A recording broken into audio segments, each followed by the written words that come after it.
నిన్న ఉత్తరప్రదేశ్లోని భదోహి అనే ప్రాంతంలో విరాట్ హిందూ సమ్మేళనంలో మాట్లాడినటువంటి ఉత్తరప్రదేశ్ రాష్ట్ర బీజేపీ అధ్యక్షురాలు అపర్ణ బిస్త్ యాదవ్ ఇచ్చి పడేశారు ఒక్కొక్కరికి. ఇప్పుడు మహాత్మా గాంధీ గ్రామీణ ఉపాధి హామీ పథకానికి రాముడు పేరుని జోడిస్తూ కేంద్ర ప్రభుత్వం కొత్తగా బిల్లు తీసుకొచ్చింది కదా. ఈ బిల్లు విషయంలో ఇప్పుడు పెద్ద రాద్ధాంతం చేస్తున్నాయి కాంగ్రెస్, అలాగే మిగతా కాంగ్రెస్ మిత్రపక్ష పార్టీ. దీని గురించి ఇప్పుడు ఆవిడ మాట్లాడుతూ, ఈ పథకాలకి రాముడు పేరు కాకుండా అల్లా పేరు పెట్టమంటారా? అల్లా పేరును నడుస్తాయా పథకాలు?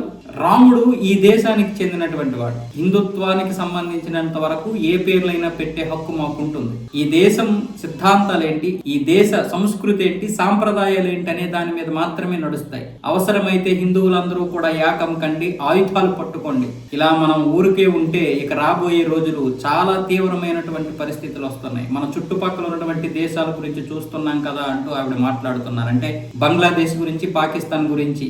ఇక్కడ ఇదే కాకుండా ఆ దేశాలకి సపోర్ట్ చేసేటటువంటి దేశద్రోహులు ఈ దేశంలో ఉన్నారంటూ ఆవిడ మాట్లాడారు. వాస్తవమే, వాళ్ళకి సపోర్టే లేకపోతే ఈ రోజు ఇన్ని ఉగ్రదాడులు జరగవు మన దేశంలో.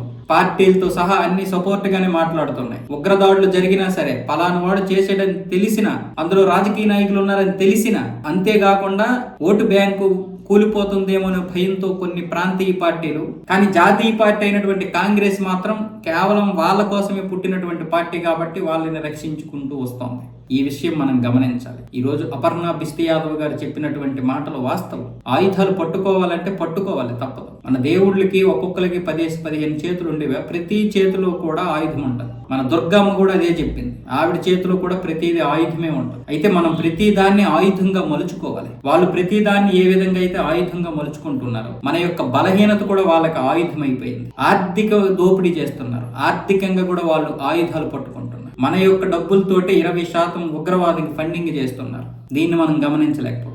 రాజకీయ నాయకులు వచ్చి చెప్పినా వినట్లేదు, ఈ విధంగా సోషల్ మీడియాలో అవేర్నెస్ చేసినా వినట్లేదు. కాబట్టి ఆవిడ చెప్పింది వాస్తవం. అలాగే యోగి, మోదీ ఇప్పుడు వాళ్ళు కూడా ఏమంటున్నారు, అందరూ అప్రమత్తంగా ఉండండి, యూనిటీగా ఉండండి, విడిపోకండి అంటున్నారు.